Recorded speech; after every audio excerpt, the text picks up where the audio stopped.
Thank you very much. I thought I'd start by talking about some mail-in voting that just was revealed, just the news. 500,000 incorrect absentee ballot applications were sent all across the state of Virginia, including to many dead people. This was an unprecedented mailing flub that's heightened concerns about the integrity of expanding mail-in voting and mail-in voting efforts. It's a disaster. All over Virginia, 500,000 votes. So that's something you have to think about. We don't want to have a rigged election. I know that. And you have to be very careful when you mention, as you constantly do, Russia, or you mention China, or you mention Iran, or others that attack our election system. And when you have this mail-in voting, it's very susceptible. It's something that can be easily attacked by foreign countries and by, frankly, Democrats and by Republicans. And I think that it's something you have to start thinking about very seriously. Our system's not equipped for it. The post office is not equipped for it. Be right back. And people should vote like they did in World War I and World War II. And your numbers will be, in 90 days or less, your numbers will be very good, I think, much better on the coronavirus or the China virus. But it's something you have to look at and say, this is just crazy. This just came out, 500,000 incorrect ballot applications sent all over the state of Virginia to many people that weren't living. They had some sent to pets, dogs. This is what we're going to get into, and it's going to be a disaster. And it's going to be thought of very poorly. It's going to hurt our country. After our news conference Saturday night and the pro-growth announcement, pro-jobs, pro-health safety, executive orders, the stock market went up 358 points today. So we issued those executive orders and the stock market went up 358 points today. It's quite a reaction. The Dow Jones and the S&P 500 are now up 50% since March. 50%. Think if you had money in there, if you put your...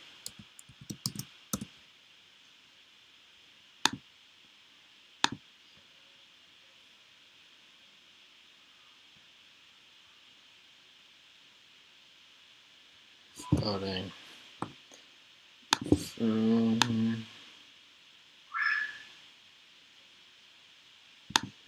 Then there's no sound.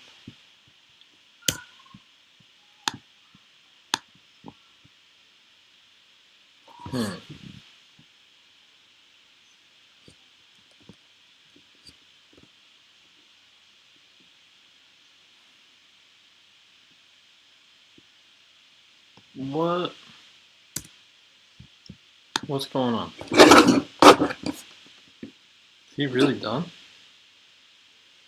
What just happened? I didn't have the sound. No.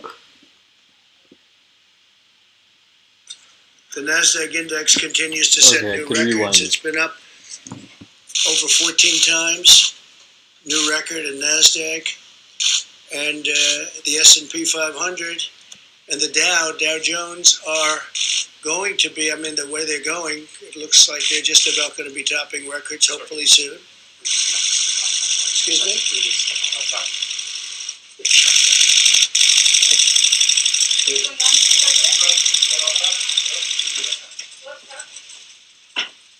What just happened? Oh my gosh.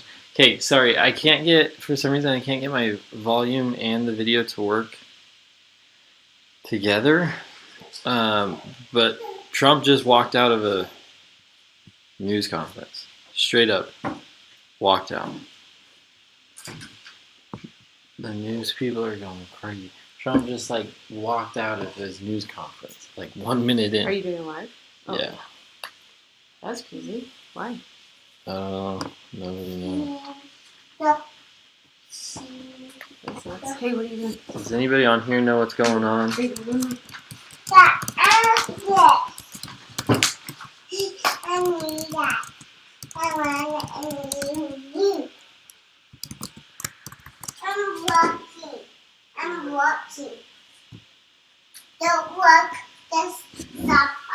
is going on?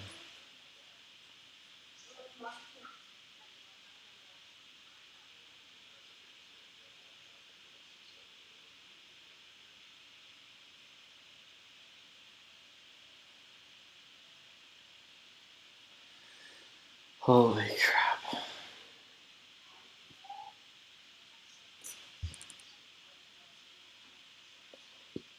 They said he would be right back. I don't get what's going on here.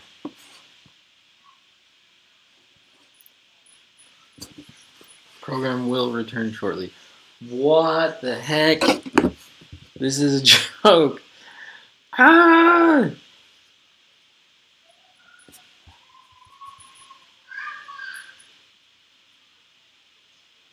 Seriously? This one has Sam.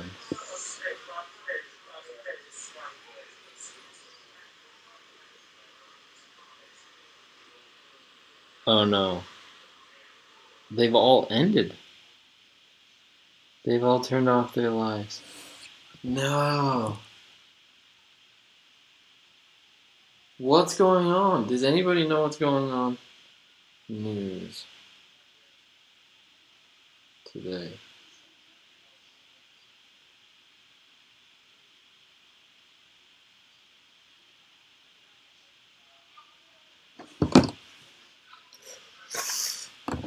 What the heck?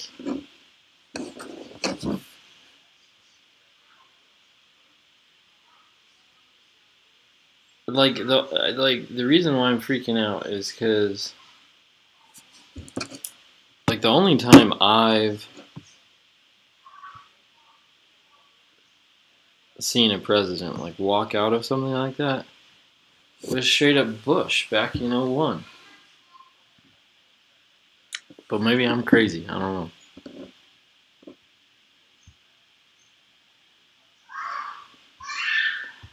Well, maybe this live was useless.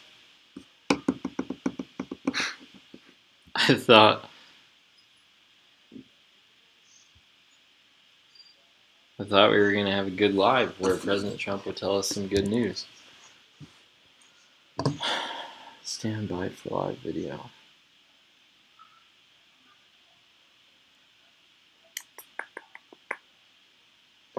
Look at that. I'm on YouTube, obviously, watching all this, and NBC has their video, and I scroll here. Hopefully you can see that.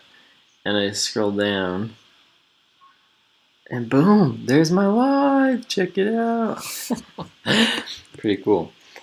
Sorry if he wins again, we doomed. Maybe that's what some people think, huh?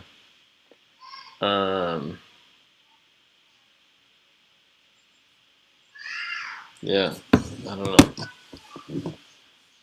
Some people think vice versa too, so who the heck knows what's gonna happen?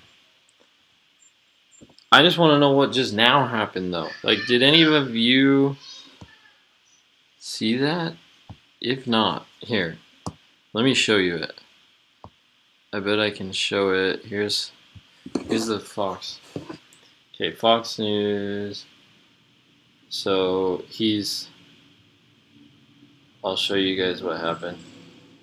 So The Dow Jones are going to be, the way they're going, it looks like they're just about going to be topping records hopefully soon.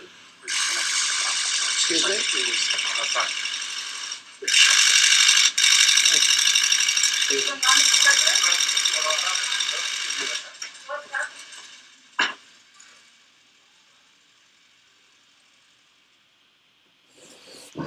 What?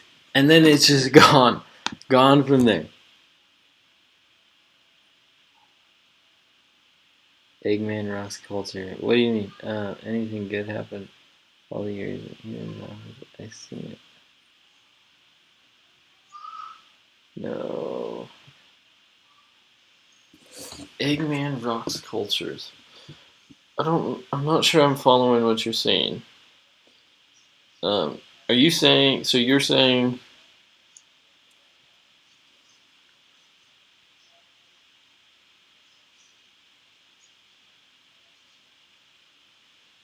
Yeah, I don't know exactly what you're saying. Um, I think I'm getting that you don't like Trump, and but I don't understand the no. Really, why he act that way? Why do I act that way, or why does Trump act that way? Oh, Trump's always negative. Yeah, I don't know.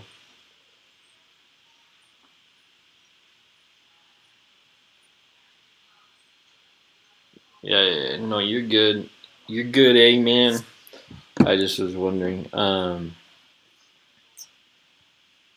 Yeah, I don't know. I'm just tripping about this. How he just like walked out. They're like, he'll be back in a minute. He's not back. This is nuts.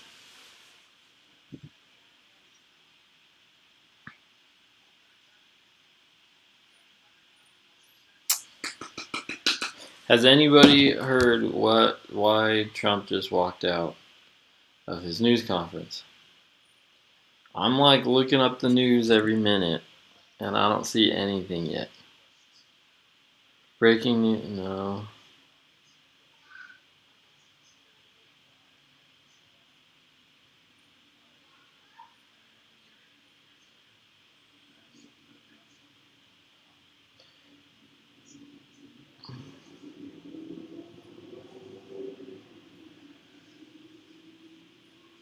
You would think there would be like a story out on it. I mean, I guess not if no one knows about it.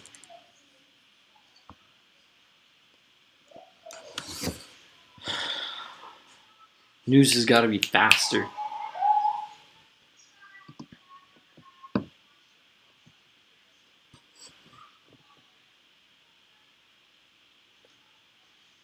What's going on? What's going on?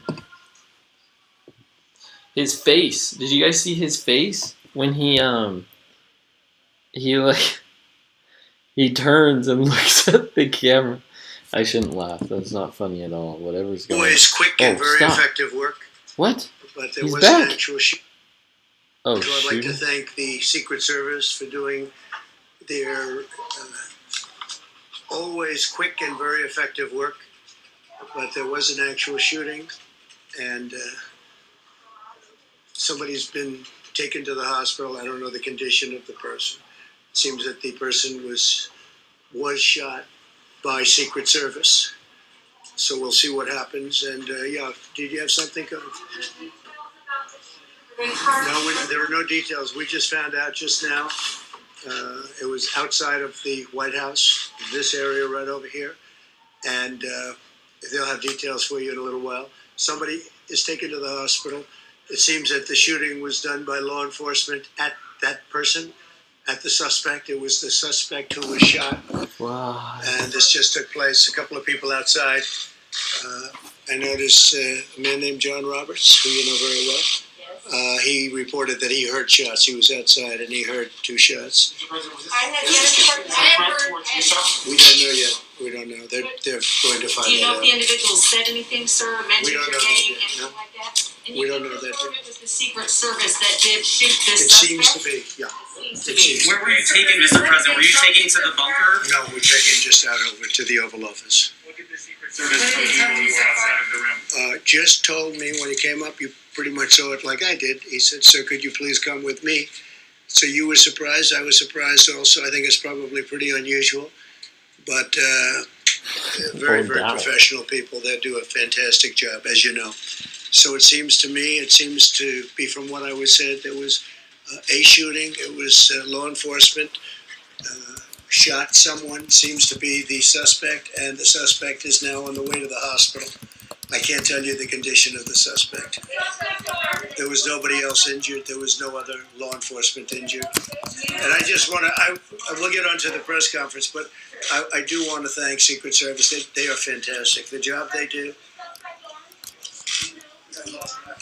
from what I understand, the answer is yes.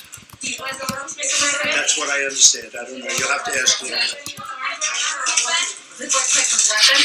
don't know that. No. I don't know. You'll have to get. They'll have a detailed, maybe a briefing for you outside later. you personally? I don't know. I didn't ask that question. It Uh, might not have had anything to do with me. It might have been something else, but it was on the outside of the premises. yeah, everybody was fine except The, for the as you know, the suspect, fencing, apparently. especially the new fencing that they put up, is very powerful. But it was on the outside of the White House. Okay. The new And fencing is we'll very have a full powerful. report. Secret Service. That's good, In a that's little good. while, we'll have a full report. Are you rattled by this at all, Mr. I President? don't know. Do I seem rattled? It's unfortunate that this is a world, but the world's always been a dangerous place. It's not something that's unique. The world has been, you look back over the centuries, the world has been a dangerous place, very dangerous place, and it will continue, I guess, for a period of time. Does this make you think differently about your personal safety inside the White House? No, I feel very safe with the Secret Service. They're fantastic people. They're the best of the best, and they're highly trained. I don't know if anybody got to walk outside, but there were a lot of terrific looking people ready to go if something was necessary. That's crazy People how at quickly the highest they acted level on of that. law enforcement. There's nobody like these people. So they just wanted me to step aside. I'm glad it was nothing bigger. Just to I make seriously sure that thought, everything was cleared outside because it was right in this area. So Come back, Mr. President. Why did you decide after that? Because obviously it created a lot of commotion. What made you decide to come back and continue the briefing? well, I didn't even think about not coming back. I said, "Am I able to go back?" And they said, "You'd have to wait a little while." I waited a little while, as you know, in the Oval Office area. And I said, "Can I get back now?" And they said, "Yes." And they have a lot of fortification outside just in case, but it was one person. Okay?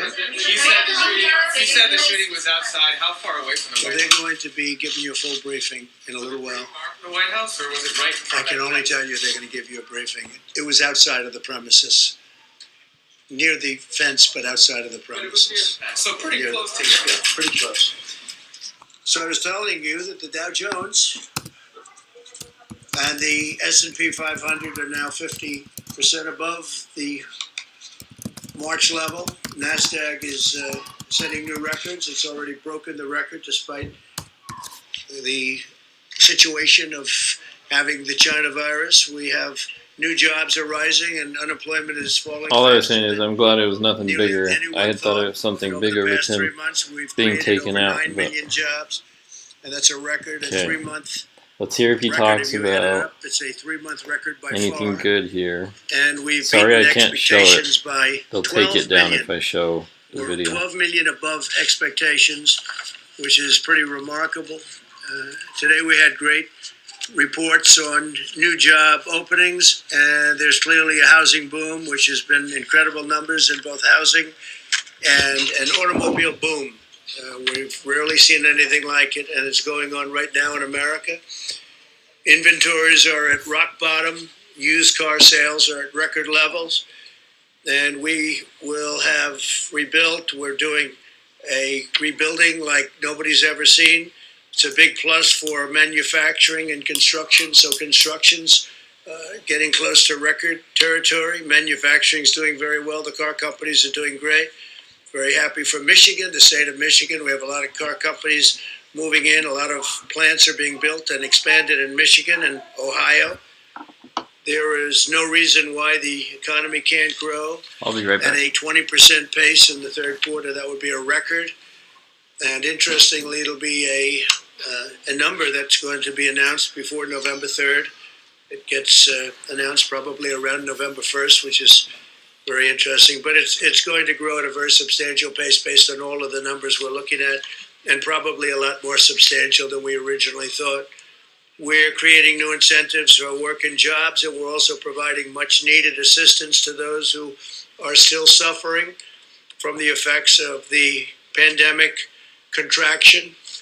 And the contraction is now, well, we have the pandemic. We have a lot of great things happening in terms of the vaccines and therapeutics, as you know. And I think we'll be making tremendous progress over the next period of a few months, and certainly before the end of the year. I think we'll have a vaccine before the end of the year, very substantially, and we may have a therapeutic resolvement very quickly, very, very quickly. And frankly, that's the one I'd rather have faster, because you'd go in, you'd give a transfusion or a shot to people that are very ill, and they'd be able to come out of the hospital the next day or a few days later. If the states participate in our core-sharing unemployment plan, we are going to be doing something very, very interesting with all of the things that we announced on Saturday. I don't have to repeat what they are. You know very well. And we've had some tremendous success already. If you look at what's happening with the stock market, and people are very thrilled at what we're doing.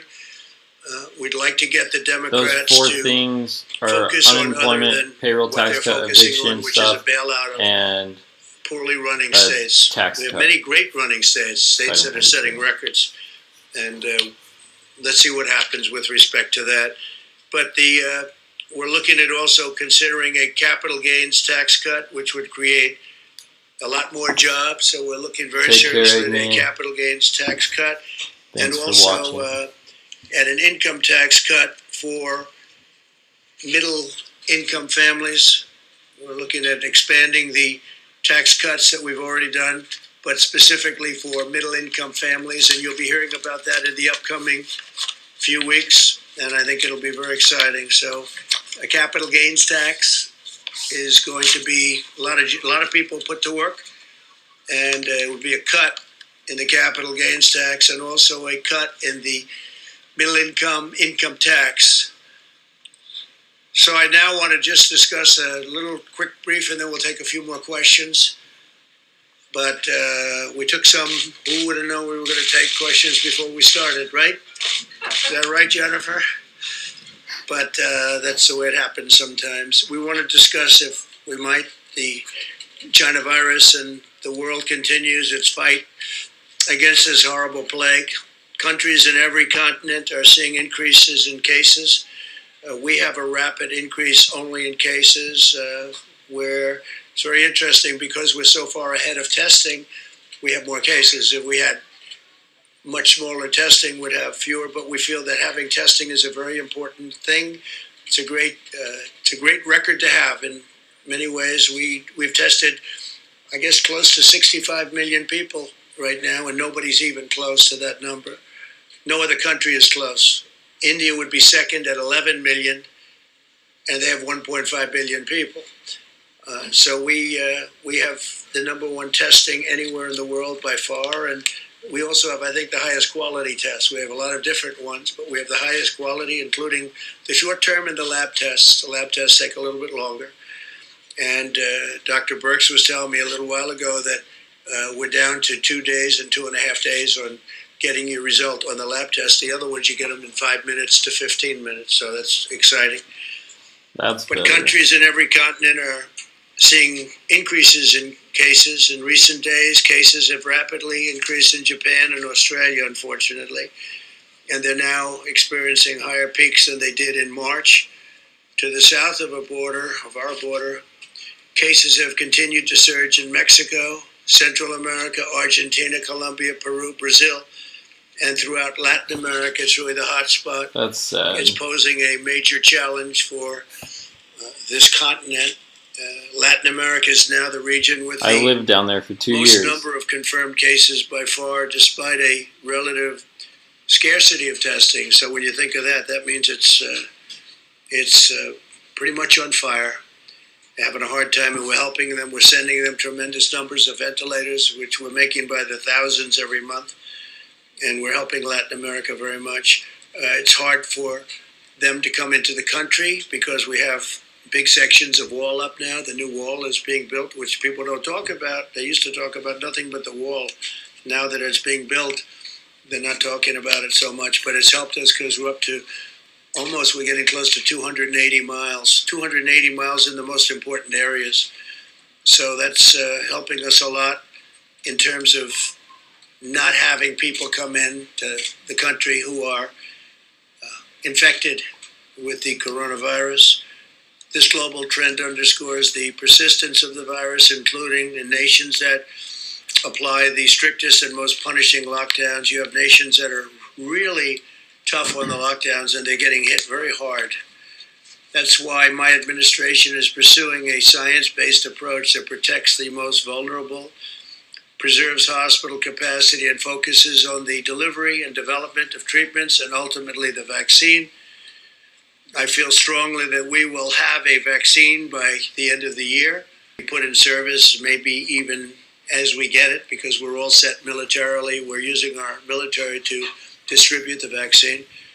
And logistically, there's nobody like this group of people. I meet with them a lot, and they're ready to go. As soon as they have it, they'll be going.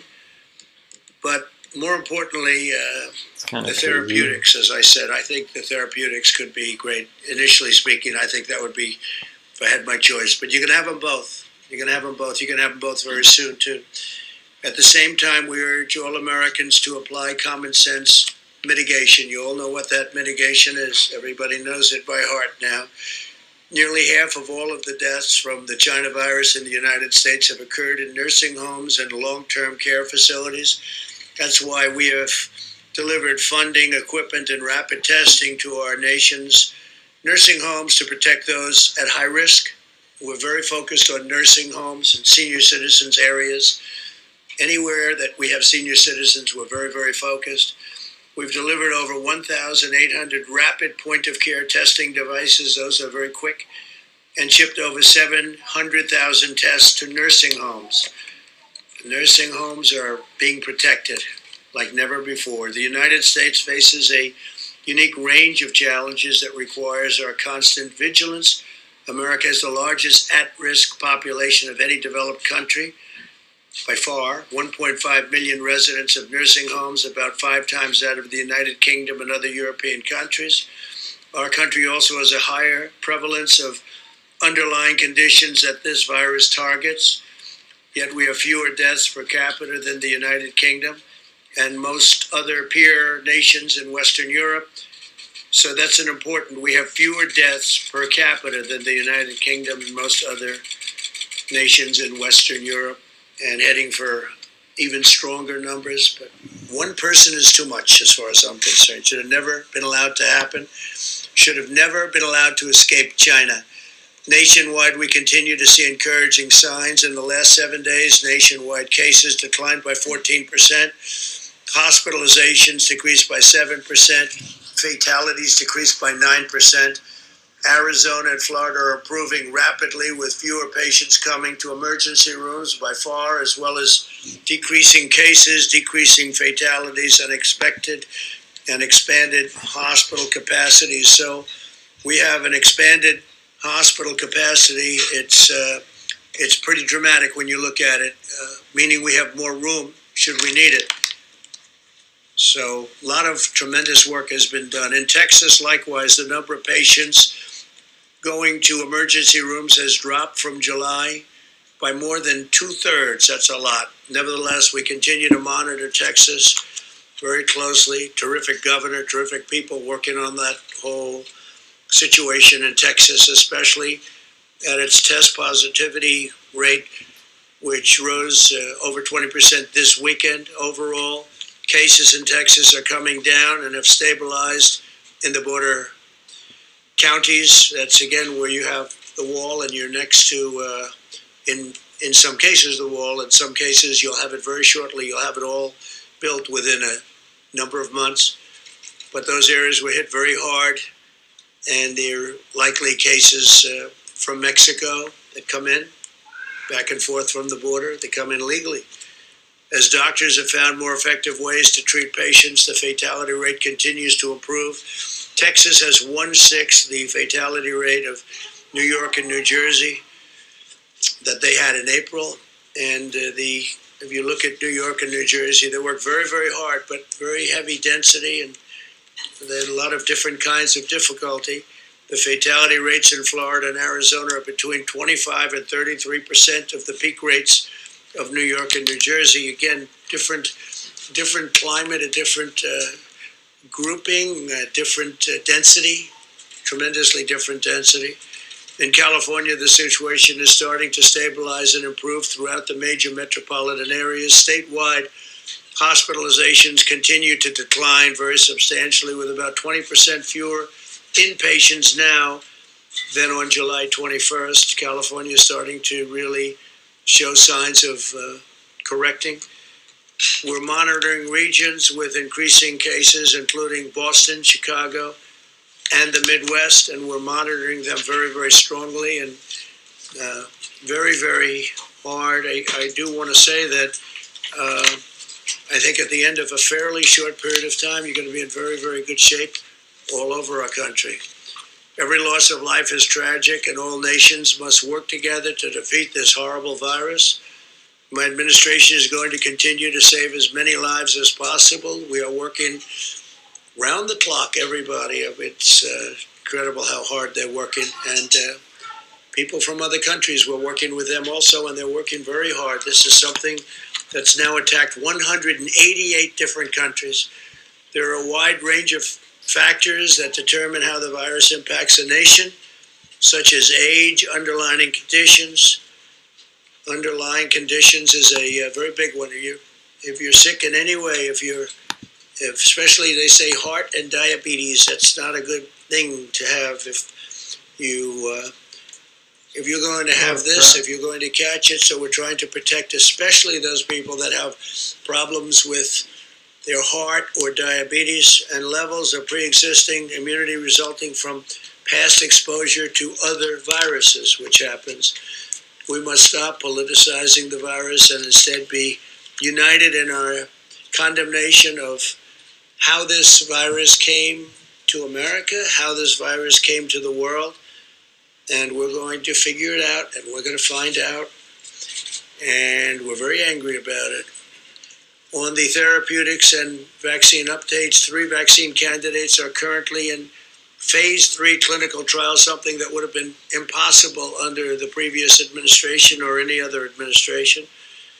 And several others are showing considerable promise. We have great companies, very well-known companies. I think everyone in this room would know these companies, but they're the biggest and the best in the world. And we're working with other foreign companies and countries that have been really working very closely with us. We're trading. We're not looking to do anything but come up with the answer, and we really don't. We don't care. We want to come up with the answer. If it's one of ours or one of theirs, it's okay. We have to come up with the answer, and we're very close to getting it. Some people think we have it. We may have it. We have the best scientists in the world racing to develop a safe vaccine that will end this pandemic, save millions of lives, and that's millions of lives all over the world, and end the harm inflicted by this virus to our society and to all other nations. Last week, the NIH began a clinical trial of remdesivir paired with another approved antiviral drug and anti-inflammatory drug.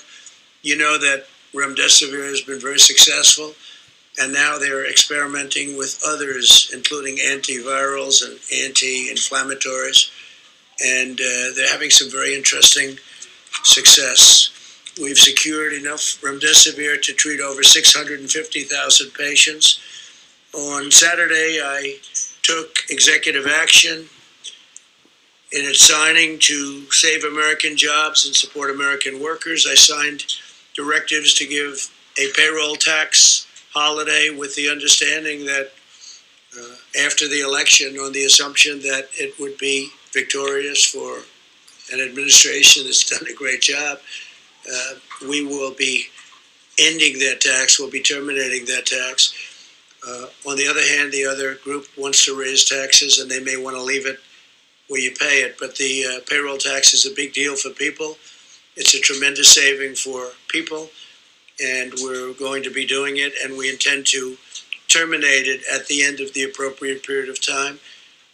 It's for those making less than $100,000 to the end of 2020 to provide an extra $400 per week, also in unemployment benefits, and to extend the freeze on home evictions. We want to extend the freeze so people aren't evicted. It's not their fault that the virus came from China. It's China's fault. And to suspend payments on student loans through the end of the year and then beyond. And again, they're paying interest on loans, and they're not allowed to go to their college. So we're going to suspend payments on student loans through the end of the year, and then another extension most likely, because it's not fair to the students to have to pay when the colleges aren't doing the job of getting open, and I think probably many of them could be open. So I want to thank you all. I'm sorry for the disturbance before. Things happen, and if you'd like, we take a few questions. Yeah. Thank you, Mr. President. I appreciate it. Haley said earlier today that you've been working around the clock, so there's no delay to get these advancement unemployment payments to Americans. Yeah. Can you give me your timetable? Are we talking next week, 2 weeks, a month? Steve, what do you think? Within the next week or two, we think the states will be able to execute. So, Mr. Secretary, you're saying when? I think within the next week or two, most of the states will be able to execute. Got it. And By the most way, of the the states. gentleman, you know everybody, you know Russell, you know, but this is Scott Atlas, you know that, right? Scott is a very famous man who's also very highly respected, Stanford, and he's working with us and will be working with us on the coronavirus, and he has many great ideas, and he thinks what we've done is really good, and now we'll take it to a new level. And so it's great to have Scott working along with us, and we appreciate it very much, Scott. Thank you very much. Really, we've had some great discussions. To follow up on that, Mr. President, if you don't mind, you mentioned the states. Have all the governors signed on to this? We just had a meeting with the governors, and they were very anxious to get money for the people in their states. And if they, depending on the state, we have the right to do what we want to do. We can terminate the 25%, or we don't have to do that. So we'll see what it is. Depends on the individual state. But a lot of money will be going to a lot of people very quickly. And I've instructed the Secretary of the Treasury to move as quickly as he can, right? So we'll get it done. Yeah, please. I have a question about coronavirus. I wanted to just ask you to be clear on the incident outside. There's a fairly significant perimeter around the White House. Does it concern you at all that someone who was armed was able to get so close that you needed to be removed from the briefing room? Well, I don't know if he was close or not, he or she. I don't know if it was a he or she, but I have such confidence in these people. They're so good. And I don't think the person breached anything. It was on the outside ground, so I don't believe anything was breached. I asked that question, so they were relatively far away. On coronavirus, 97,000 children tested positive for coronavirus in the last 2 weeks in July, according to the American Academy of Pediatrics. Does that give you any pause about schools reopening for in-person learning? Because they may have, as you would call it, a case. It may be a case, but it's also a case where there's a tiny fraction of death, tiny fraction, and they get better very quickly. Yeah, they may have it for a short period of time, but as you know, the seriousness of it in terms of what it leads to is extraordinarily small. Very, very much less than 1%. Do you still believe that children are essentially immune? Yeah, I think that for the most part they do very well. I mean, they don't get very sick. They don't catch it easily. They don't get very sick. And according to the people that I've spoken to, they don't transport it or transfer it to other people, or certainly not very easily. So, yeah, I think schools have to open. We want to get our economy going. We have incredible numbers despite this. If we could get this going, I think it's a very important thing for the economy to get the schools going. Jonathan, go ahead. Thank you, Mr. President. In Ohio a few days ago, you said, quote, Joe Biden has hurt God. He's against God. The Vice President has said that he's a man of deep Catholic faith, and he's credited for helping him endure some immense personal tragedy. So what did you mean by that when you said that Joe Biden has hurt God or is against God? Well, if you look at the manifesto that they've come up with, and if you look at their stance on religion and things having to do very importantly with aspects of religion and faith, I don't think a man of deep religion would be agreeing to the Bernie Sanders plan. You take a look at what they have in, and you just, you can't put that into the realm of a religious group of people, I will say that. And I think it's one of the reasons why if you look at polls which... Hey, we're Root. Oh, we can crap. save you up to 52% on your car insurance rates. Download the app and take Root for a ride today. Sorry. Be right back with it. It's a terrible thing. It would be a terrible thing for our country. It will destroy our country. We will go into a depression. We will put on regulation. We will double and triple taxes. We will it will be terrible for healthcare, just terrible. You'll have 180 million people lose their healthcare. It will be a terrible, terrible thing for our country. Okay, yeah, please, sir. Thank you, sir. I'd like to ask you a question about something you said at Bedminster as well. You said that you're planning to issue an executive order to ensure that health insurance companies prevent or cover people with Yes. pre-existing conditions, and you said that that had never been done before, but that's not the case because that is the law under the Affordable Care Act. So my question is, why do you need to issue an executive order for a law that is already Yeah, but existing? I didn't say, I said as an executive order. As you said as an executive order, it hasn't been done before. We want to be able to assure people that pre-existing condition is always taken care of. As you know, we've done tremendous things having to do with the individual mandate. We got rid of the individual mandate from Obamacare, which really ended Obamacare as it would be officially known, because the individual mandate was the biggest part. It was also the most unpopular part, where you pay for a terrible privilege of overpaying for insurance. You pay not to have to pay for your health care. And that was a disaster for people and a very unpopular. That was called the individual mandate, and we terminated that and officially terminated that. And that was something that we have been given thanks for by many, many people. But the individual mandate will always be with us. The individual mandate termination will always be, they can't start it up. In fact, I don't even believe, you'll have to tell me, I don't believe it's been challenged when we ended it. I don't even believe, you'll have to tell me, I don't believe it's been challenged when we ended it.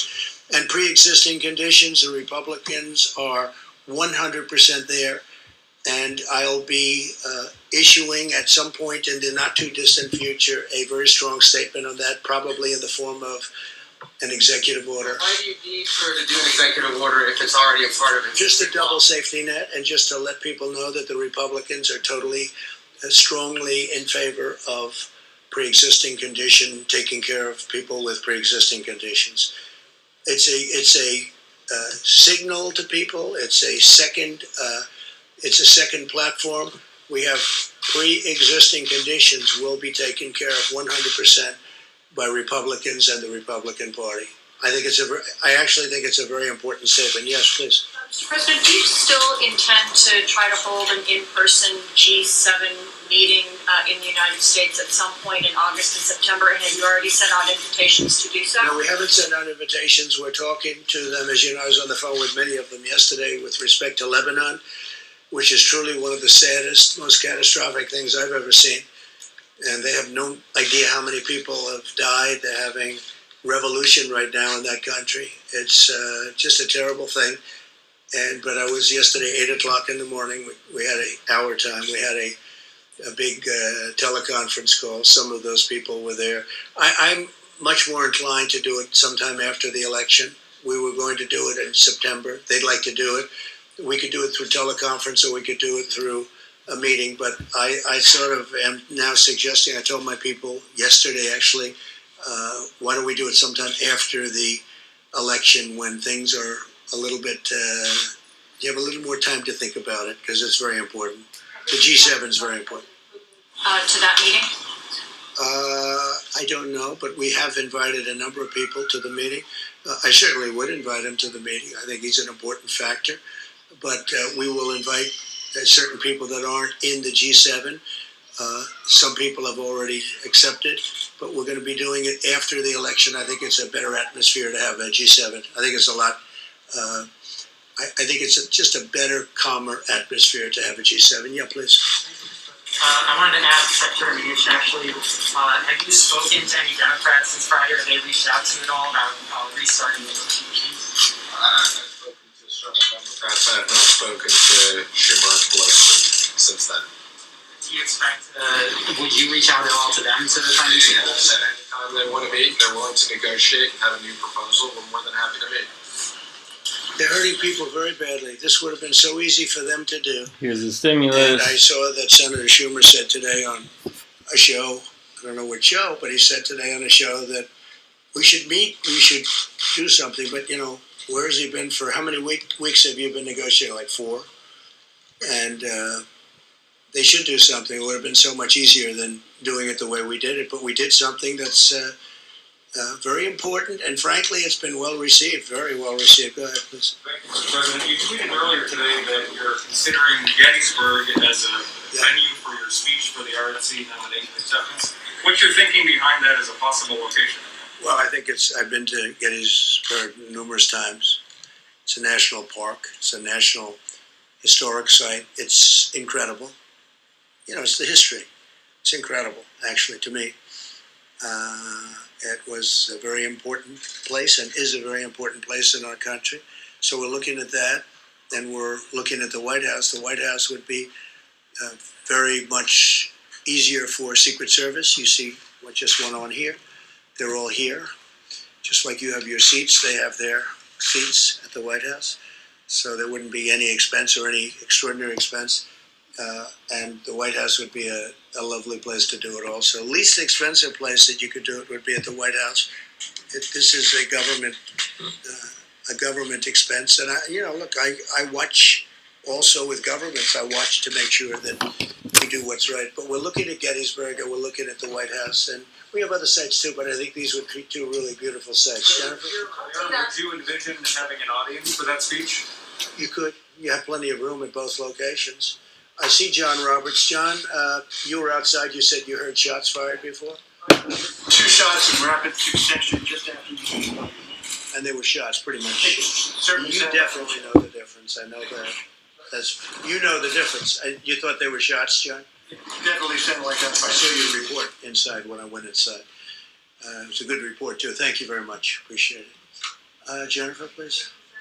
Can you give us an update on China? Do you think that your administration will respond to the sanctions that China announced this morning on American officials? Well, we've already responded in many different ways. We're talking a lot about China.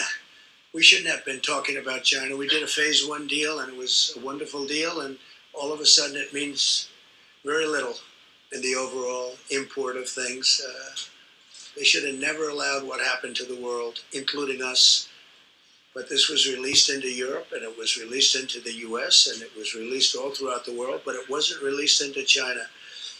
And we were doing numbers that will, just were incredible. And we hope to be able to do them perhaps even next year. I think we're going to have an incredible year next year, but that will never pay for the loss of life in our country and all over the world. So we view China differently than we did 8 months ago.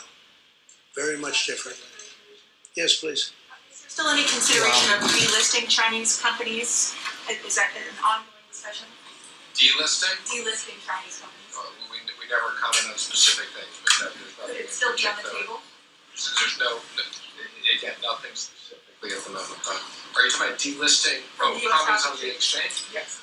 I'm sorry. Yeah, so just to be clear, we did make the recommendation, and the SEC will be putting out that, yes, as of the end of next year, if they do not fully comply, and that's Chinese companies, any other companies, they all have to comply with the same exact accounting, where they will be delisted on the exchanges. And Jennifer, we're also talking on the WTO, the World Trade Organization. China's treated much differently than we are. This should have been handled many years ago when it first happened, but they're treated as a nation that's developing. They're treated as what they call a developing nation, which gives them tremendous Let me know if you guys have any questions and about all this. advantages over and above what the United States gets and over and above what other countries get also. This is a developing nation? I don't think so. I don't think for purposes of what we're talking about it should be. And we are putting in, and we've already put in a request that China should no longer be declared a developing nation or have advantages over the U.S. And I told them that a year ago, and I told them that 2 years ago, and we put it in very powerfully, that they should not have advantages over other countries, frankly, and sure, they're not going to have advantages over. This should have been done by numerous presidents a long time ago because it gives a tremendous boost over everybody else, and it's a very unfair situation. No, we are upset with China because of what they did. China was not good, and China will be, if you look at what's going to happen, whether it's Iran, Iran will make a deal with us in a month after the election's over if we win the election. But their greatest Sorry, dream my in the video world cut is out. that Joe Biden wins because they will own this country. China will own this country. North Korea will own this country. They will own our country.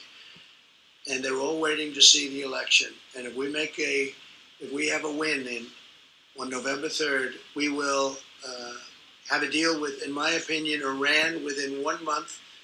And I don't know that we want to have a deal with China, to be honest with you. So I'm saying to myself, gee, but China wants us to lose very badly. And you know who else is not happy with us winning? Russia. The phony people that tell the story, the fake news stories about Russia. It was just reported, the numbers. I raised $400 billion extra in NATO. You know that. It went from 130 to $400 billion. And that's a year in order to strengthen up NATO. Nobody says that. We became the biggest energy exporter. We are now, if you look at what we have, we're energy independent. So many different things. Our military is stronger than it ever was. We spent $2.5 trillion on our military. I exposed the terrible deal between Germany and Russia on the pipeline. Nobody even knew about the pipeline, Nord Stream 2. Nobody knew about it. Nobody talked about it. I said, what's this all about? So we protect Germany from Russia, and Germany pays Russia billions of dollars a year for energy, and it's a big portion of Germany's energy. If I was a person that was a German citizen, I would not be happy with that deal because they're at a very big disadvantage. So, no, Russia would not be happy, and I can tell you that China would not be happy at all. We've taken in tens of billions of dollars. There's your head of the Treasury, Steve, right? We've taken in tens of billions of dollars from China. We never took 10 cents from China, not even 10 cents. And $28 billion we gave to our farmers because they were targeted by China. They were actually targeted. And we gave $28 billion compliments of China to our great farmers and ranchers because they were unfairly targeted by China. In order to make a better deal with us, I said, we're not going to do that. We're going to, instead of making a better deal, we're going to tariff you at very high numbers, 25%, 10%, and actually numbers that could go up a lot. And we had a lot of money left over. After giving the $28 billion to the farmers and ranchers and some others, frankly, we had many, many billions of dollars left over, and we're still receiving that money. Even though we made the deal, we're still receiving that money. So if we win the election, we'll have deals with a lot of countries very fast. They're just waiting to see who wins because they are hoping that Joe Biden wins, Sleepy Joe. And if he wins, you know what's going to happen? China will own us. Our markets will crash. The 401ks will go down to practically nothing. Stocks will go down to practically nothing. Remember, stocks, these big companies, they're owned by millions of people that are carpenters and policemen and farmers and lots of other people. And they are the ones that benefit by having a good stock market, probably more than anybody else. But the 401ks, the stocks, Hopefully you guys the economy benefit will from a be good stock in a market. shambles. I'm not taking They sides, want to I'm raise just taxes. saying. They want to triple Hopefully you're taxes. invested, that's They all. want to raise the corporate tax, but they want to raise all taxes. Ultimately, they can't pay for what they want to do anyway, and what they're going to do is destroy your health care and destroy so many other things. We're going to have 180 million people that are so happy with their private health care, they're going to lose it under this crazy plan that these people are proposing. So you will have a crash like you've never seen before. And I've been very good at predicting these things. Yeah, please go ahead. Thank you, Mr. President. You just mentioned President Putin and the possibility of inviting him because he's important. Your own director of national intelligence has said that Russia is currently planning or actually meddling in the election. Have you raised that directly with Putin ever? They said China, Russia, Iran, and probably others. But because of the fake news, they seem to think Russia plays the best. So what they do, it's all right.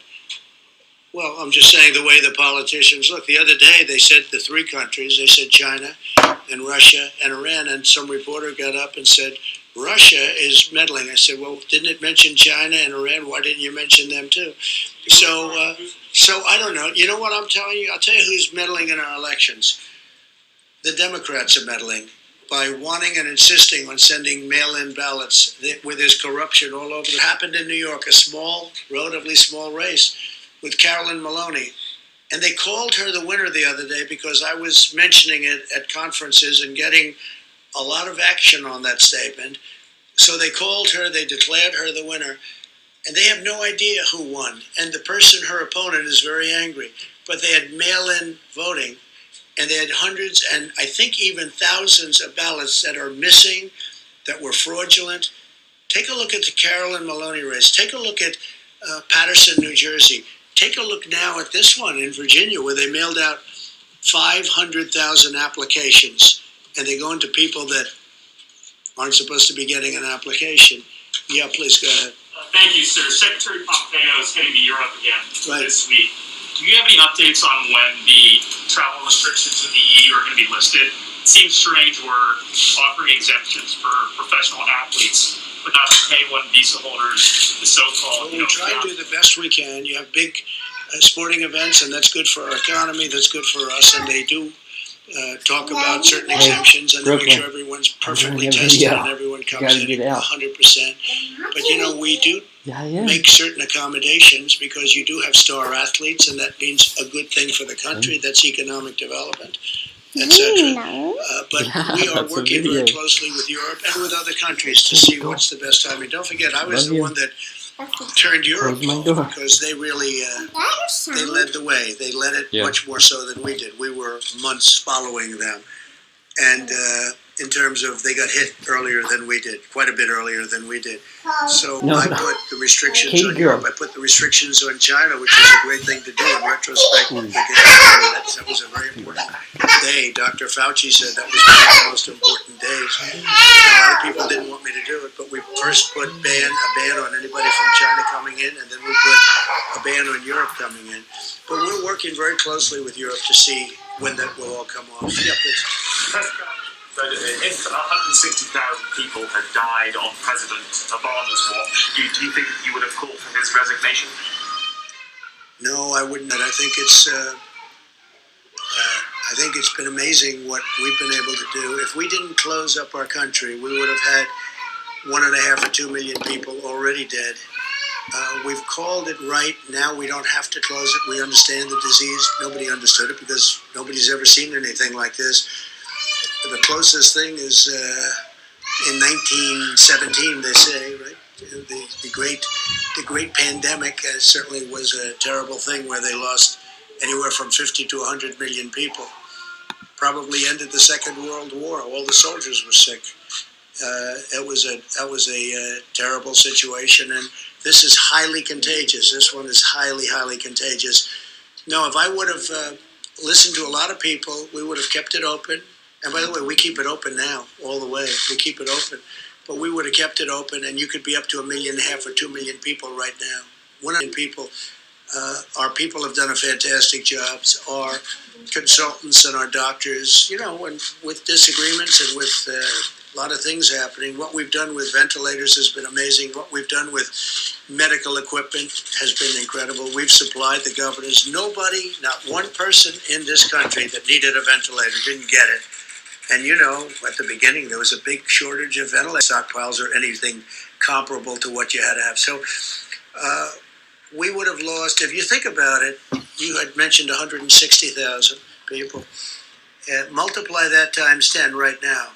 I think it would have been unsustainable and unacceptable. But that's what would have happened had we kept it open. So, no, I think we're a very large country. We are one person, I say it all the time, a lot of people like to leave that out.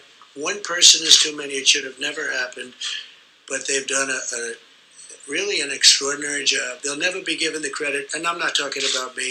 The people that have worked on this so hard will never be given the credit, but they've done an extraordinary job with a very large, diverse country. Really an extraordinary job. And a lot of the governors who, as you know, they sort of do the micro in their states, and they go up, and I think I can tell you that a lot of the governors have done an extraordinary job too. Yeah, please go ahead. Thank you. Did you ask the U.S. ambassador in Brazil to focus his efforts in eliminating ethanol tariffs in Brazil? You have to, you can't, yeah. You asked the ambassador in Brazil to focus his efforts to eliminate ethanol I tariffs. haven't really discussed that too much, but at some point we probably will be. And we don't want people tariffing us. And if they tariff us, although I must tell you, I have a very good relationship with President Bolsonaro. He's great. And I hear he's doing well. He's recovered from having COVID-19, as they say. And that's great, and send him my regards. I think that as far as Brazil is concerned, if they do tariffs, we have to have an equalization of tariffs, and we'll be presenting something having to do with tariffs and fairness and tariffs, because we have many countries for many years that have been charging us tariffs to do business, and we don't charge them. And it's called reciprocity. It's called reciprocal tariffs. And you may be seeing something on that very soon. Did you have one, OAN? Brazil on coronavirus, Mr. President. OAN, please. Thank you, Mr. President. First of all, thank you for coming back to finish the briefing. Thank you very much. So I have an opinion question for you. Joe Biden is set to announce his running mate at any time now. We expect him to announce her. Many of your supporters feel that the reason that Obama's former NSA, Susan Rice, is on the top of Biden's list is that she can best cover up a lot of the Obamagate surveillance crimes that have taken place during your campaign. What are your thoughts? What is your opinion? Do you subscribe to that line of thought? How do you feel about it? Well, look, the Obama campaign spied on our campaign, and they've been caught, all right? And now let's see what happens to them. But they have been caught. They've been caught red-handed. It's probably treason. It's a horrible thing they did. It probably never happened before. At least nobody got caught doing it. But they used the intelligence agencies of our country to spy on my campaign. And there are a lot of people involved. I don't want to say how much she's involved. Frankly, if he chooses her, that's fine, but that's a potential liability. We'll see. But President Obama knew about it. Joe Biden knew about it. Comey knew about it. Brennan, Clapper, the whole group, they all knew about it. Lisa Page, her lover Strzok, they all knew about it. And we have it documented. We have it in texts. We have it in all sorts of forms. They knew about it. It was a terrible thing. Should have never happened and should never be allowed to happen again to a president. This should never happen again. This was a setup like we've never seen. I think it's the political crime of the century. And they've been caught. So let's see what happens to them all. Thank you very much. Thank you. Thank you.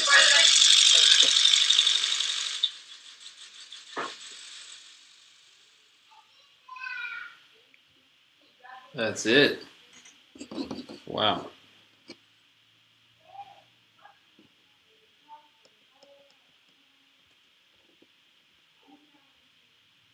Crazy. Well, thanks for following along, guys. He didn't really say anything about the stimulus checks. I was hoping he would say more. I think there was only one question on it. I don't think my computer's working too well right now. Okay.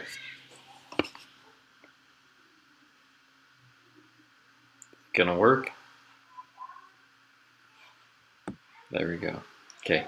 He didn't say much on the stimulus checks or stimulus package. All that was really said is that they're waiting on the Democrats to come back to negotiations. But the Democrats are saying they're ready to negotiate and they're ready to do stuff. I don't know. I mean, all you can take is what they guess. But hopefully negotiations will resume soon. Hopefully they'll come together on the idea of what to include and not include and whatnot. Eventful. That was very eventful. They obviously had the or I don't know, someone outside of the White House who had a weapon who got shot at and taken to the hospital. Yeah. Anyway, kind of a crazy experience, crazy news conference, but it was fun to bring that to you guys. Hopefully that was helpful, insightful, and I was really hoping for more stimulus in it, but there wasn't, and that's okay. Anyway, my computer is doing terrible right now, streaming this, sorry. So, if you guys don't have any questions for me, I'm gonna head on with closing this up.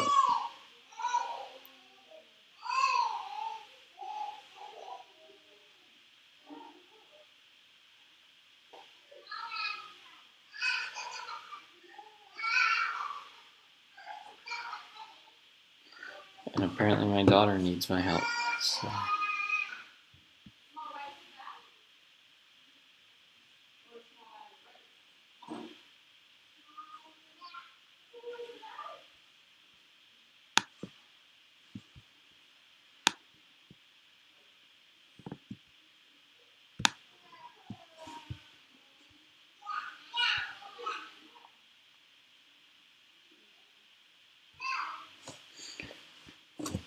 Okay, adios amigos.